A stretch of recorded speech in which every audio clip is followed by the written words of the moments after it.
국민건강보험공단의 자료에 따르면 편두통 환자는 2010년 47만 9천 명에서 2015년 50만 5천 명으로 5년 사이 무려 5.3%가 늘었는데, 특히 2015년 여성 편두통 환자는 36만 1천 명으로 남성의 2.5배가 넘었다.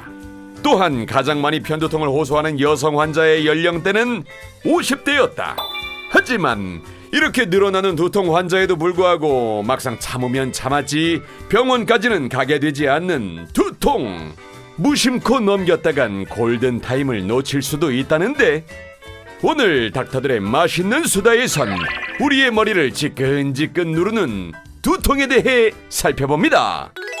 네, 두통은 정말 다양한 원인에서 나타나는 어떤 증상이잖아요. 근데 이제 두통도 여러 가지 종류가 있다고 그래요. 그 중에서도 오늘은 특히 긴장성 두통하고 편두통에 대해서 낱낱이 파헤쳐 드릴 거예요. 사실 이 편두통이라는 거 정말 이걸 아시는 분들은 고생이 많으신 것 같거든요. 그리고 아까 화면에서 보셨지만 정말 점점 더 이 숫자가 늘어나고 있어요. 이 편두통이 도대체 뭔지 이걸 좀 간단하게 우리 김병우 약사님께서 설명을 해주시면 좋겠습니다. 편두통은 쉽게 말하면 머리의 한쪽이 아픈 두통을 이제 편두통이라고 이해할 수 있을 것 같고요. 뇌를 지나가는 혈관이 이렇게 팽창이 일어나면서 그쪽 부위에서 이제 염증 반응과 통증 반응을 수반하는 증상을 편두통이라고 할 수 있을 것 같습니다. 편두통이 있게 되면 짧은 시간 안에 사라지는 경우도 있지만 좋아지는 듯 나빠지는 듯 이게 지속적으로 반복이 되면서 지속적으로 나타날 수가 있고요. 그리고 심한 경우에는 뭐 복통이라든지 아니면 뭐 피로감이라든지 아니면 이렇게 심한 경우에는 구역이나 구토 같은 증상이 올 수가 있기 때문에 빨리 치료를 해야 되는 증상이라고 할 수 있을 것 같습니다. 그러면 편두통이 아까 보니까 여성이 남성에 비해서 2배나 더 높잖아. 2.5배 정도 높은데 그 원인은 뭘까요? 일단은 원인 자체가 이제 유전적인 걸로 이제 보통은 보이고요.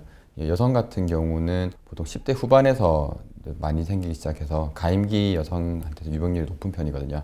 그리고 50대 여성에서 최고로 많이 발견이 되는데, 원인은 아마 여성 호르몬 때문이라고 이제 보통은 알려져 있는 상태고요. 특히나 그 완벽주의 성격 있죠. 강박적으로 깔끔한 성격이라든지 아니면 전문직 여성들한테서 특히 더 많이 나오는 걸로 보고되고 있습니다. 그러면 편두통은 이제 여성 호르몬과 관계가 있다는 얘기시네요. 아, 그래서 이제 여성에게 2.5배나 더 많이 생길 수 있는 거고요. 예. 근데 지금 편두통에 대한 얘기는 들어봤는데, 우리가 오늘 다룰 주제가 이제 편두통하고 긴장성 두통이잖아요.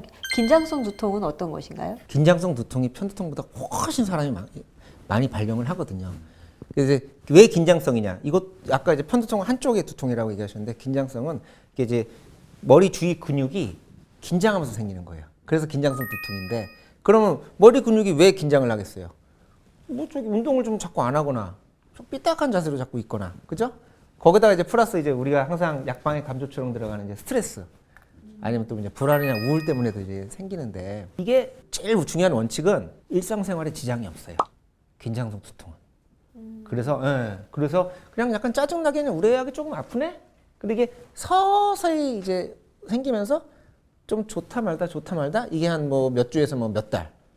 그러면서 이제 약 하나 먹으면 좀 훨씬 낫고, 편두통하고 틀리게, 그런 이제 특징을 가지고 있습니다. 여러분들의 머리를 맑게 해줄 꿀팁을 가지고 나오신 걸로 제가 알고 있습니다. 세 분께서는 두통 이렇게 고쳐라 라고 간략하게 표현을 해주시기 바랍니다. 두통을 고치는 것은 역지사지의 마음을 가져라. 두통을 일으키는 원인이 굉장히 여러 가지예요. 어떤 질환이라든지 이런 걸로 인해서 생기는 거는 사실은 그 질환 치료에 열심히 하면 그걸 이제 두통은 자연스럽게 사라지는 증상이 될 수가 있겠고요. 냄새라든지 나쁜 환경이라든지 이런 거에 의해서도 생기지만, 두통을 일으키는 가장 흔한 원인 중에 하나가 직장 상사라고 합니다. 황 원장님께서 여성분들의 그 두통이 전문직 여성분들이 많다고 이제 그런 얘기를 해주셨는데, 직장 상사에 의해서 받는 스트레스로 인해서 두통이 생기는 경우가 굉장히 많아요. 그래서 그분들의 마음을 이해를 하면 그 두통이 덜 생기지 않을까 싶어서 역지사지의 마음을 가지라는 표현을 한번 해봤습니다. 그러니까 물론 이제 직장 상사분들 같은 경우도 부하 직원이라든지 이런 것 때문에 받는 스트레스가 있을 수가 있겠죠. 넓은 의미로다 보면 스트레스를 주는 가장 주범은 사람일 수가 있는 거죠. 주변에 같이 생활하는 사람으로 인해서 받는 스트레스로 인해서 두통이 생기는 경우가 굉장히 많다라는 것이죠. 직장을 대부분의 사람들이 이제 가지고 있기 때문에 제가 이제 직장 상사라고 이렇게 표현을 좀 해봤습니다. 두통 원인을 제거하시면 됩니다. 대부분의 두통은 원인이 있거든요. 보통은 스트레스 상황 때문에 생길 수도 있고요.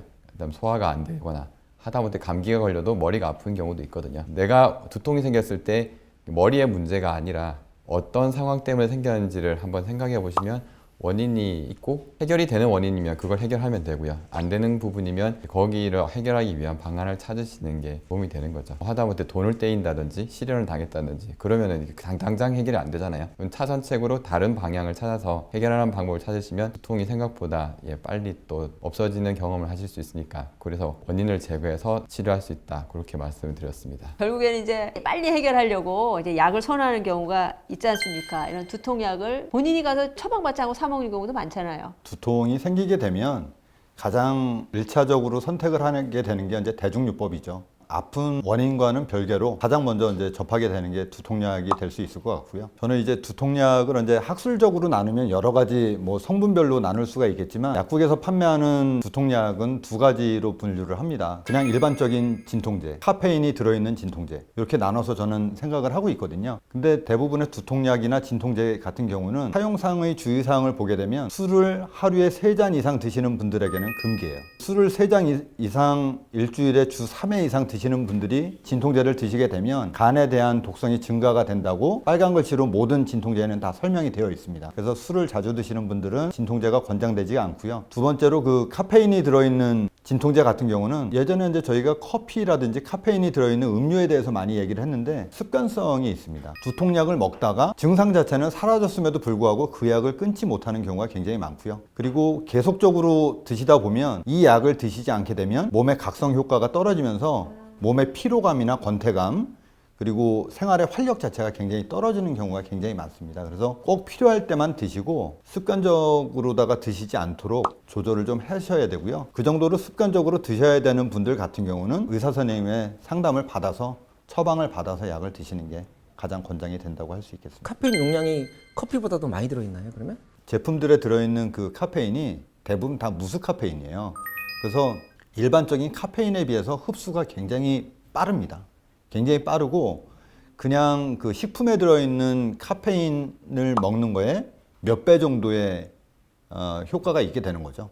그리고 진통제 유발성 두통이라는 게 있잖아요. 그러니까 진통제를 계속 복용하다가 중단을 하게 되면 두통이 옵니다. 그 카페인이 이렇게 혈관을 수축시켜 주던 작용이 없어지게 되다 보면 그게 오히려 이제 두통을 더 유발할 수가 있게 되죠. 근데 이제 일상적인 경우 말고라도 이렇게 이런 증상이면 반드시 의사의 진찰을 받아봐야 된다라는 두통이 있지 않습니까? 있죠. 그러니까 결국은 질병은 세 가지가 우리가 빨리 병원을 가야 되는 거예요. 뇌출혈.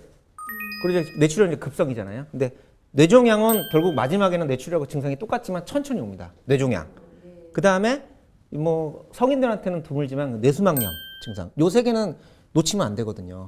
뇌출혈, 뇌수막염은 정말 몇 시간 만에 정말 사람이 사망할 수 있는 질환이기 때문에 물론 뇌종양도 그렇긴 하지만 그래서 나이가 일단 중요해요. 평생 두통이 없다가 만 50세가 딱 되면서부터 갑자기 두통이 생겼어. 그럼 반드시 병원에 와야 됩니다. 왜냐면 뭐 뇌출혈일 수도 있고 뭐 아니면 그런 그 다음에 이제 딱 들어와요. 아 원장님 저 지금 머리가 아픈데 저 이렇게 아픈 거 처음이에요 그런 거예요. 그럼 그것도 뇌출일 수 있죠. 그리고 약을 먹는데 그 약사님 말대로 그 약을 먹던 단일제를 먹던 막 약을 먹는데도 점점 심해지는 거야. 그러면서 막 속도 울렁거리고 막 토할 것 같고 그러면서 이런 게 보통 같이 와요. 그리고 막 뭐 눈도 좀 잘 안 보이는 것 같고 막 중심도 못 잡겠어요. 그러는 거예요. 그리고 아니면 뭐 한 대 어디 뭐 꽝 어디 부딪히거나 맞고 나서 막 머리가 아프다든가 아니면 이제 뭐 심장 질환으로 보통 이제 항응고제 같은 거 많이 드시잖아요. 그렇게 드시는 분들이 갑자기 머리가 아프다 그러면은 안 좋고 또 하나 간과하시면 안 되는 게 이제 뭐 기침을 한다거나 옛날에는 이제 푸세식 변소에서 용변을 보시다가 뇌출혈이 많이 왔거든요. 용변 후에 갑자기 머리가 아프다거나 아니면 성행위 뒤에 그래도 아프면은 반드시 의사한테 가셔야 돼요. 예, 그거는 그 검사를 꼭 해야 되거든요. 아, 이게 뇌출혈에 의심. 그렇죠. 뇌출혈은 사실은 그 골든 타임 정말 그 몇 시간 놓쳐버리면은 엄청난 큰 후유증을 남기기 때문에 그 다음에 이제 뇌수막염 같은 경우는 간단하죠. 뇌수막염은 반드시 열이 나니까 열 나면서 막 목도 뻣뻣하고 그 뇌수막염도 머리가 너무 아파가지고 막 이러고 들어와요. 이러고.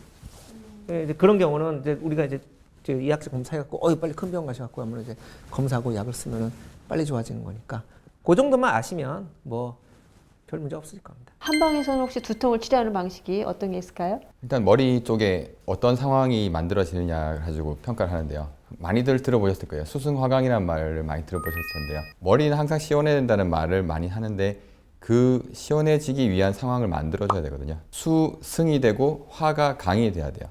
머리가 열이 나 있는 상태면은 좋지는 않거든요. 근데 시원해져 있어야 되는데 의외로 수승이 안 되는 경우도 있어요. 쉽게 말해서 에너지가 머리까지 못 가서 머리가 아픈 경우도 있거든요. 뭐 체했을 때도 마찬가지죠. 여기서부터 꽉 막혀서 에너지가 못 가면 머리가 아플 수 있기 때문에 그런 부분에서는 수승을 하게 되는 치료법을 쓰게 되고요. 보통은 약 처방을 하거나 침을 놓을 때 그렇게 처방을 하게 되는데 또 머리에 에너지가 꽉 차서 문제가 된 경우는 화강을 하는 방법을 쓰거든요. 역시나 열을 내려주는 침이나 약물치를 하게 되고 그거 외에도 침이나 뜸이나 부항을 써서 어깨나 목에 문제가 있다든지 그런 부분은 또 그걸 해결해 주게 됐을 경우는 두통이 또 많이 풀어진 경우가 있거든요. 주로 그런 치료법을 활용합니다. 손이나 왜 이렇게 어디 부위를 누르면 두통이 좀 해소되는 그런 지점이 있나요? 머리에서 이제 주요 혈자리들이 있거든요. 그 한번 짚어보시면 되는데 여기 관자놀이라고 하죠. 여기 쪽 들어간 부분이요. 여기가 이제 태양혈이라고 하는 자리거든요. 이쪽을 이제 꽉 누르게 되면서 꾹꾹 눌러주면은 지압이 되는 게 있고 여기 눌러주면 좀 도움이 돼요. 그리고 정수리 쪽에서 약간 앞쪽 부분이 이제 백회혈이라는 곳이 있거든요. 이렇게 보시면 여기인데요. 여기를 여기 또 역시나 꽉꽉 눌러주시면 역시 주요 혈자리인 이유는 큰 기운이 통하는 곳이기 때문에 이렇게 눌러주시면 도움이 되거든요. 이렇게 하시고 이렇게 눌러주시면 또 뿐만이 아니라 이렇게 머리 선을 따라서 이렇게 하나 눌러주시면 두통 있으신 분들은 한결 또 편해지는 느낌을 받으실 거예요.